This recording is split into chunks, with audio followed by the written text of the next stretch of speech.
রাতের আঁধার ছিঁড়ে ফের কাঁপল ভূস্বর্গ কাশ্মীর। অবশেষে যুদ্ধে জড়িয়েই পড়ল দক্ষিণ এশিয়ার দুই পরাশক্তি।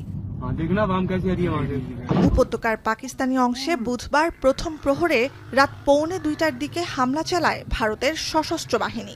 আজাদ কাশ্মীর সহ পাকিস্তানের 9টি এলাকায় একযোগে হামলার দাবি নয়াদিল্লি করলেও ইসলামাবাদ বলছে হামলা হয়েছে 3টি স্থানে।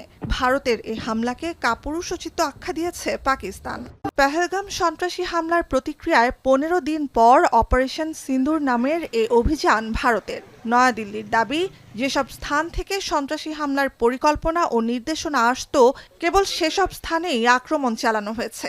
ইসলামাবাদ পাল্টা জবাবে জম্মু কাশ্মীরে ভারতীয় বাহিনীর 5টি যুদ্ধবিমান ভূপাতিত এবং ব্রিগেডের হেডকোয়ার্টার ও কয়েকটি নিরাপত্তা চৌকি ধ্বংসেরও দাবি করে পাকিস্তানি সেনাবাহিনী।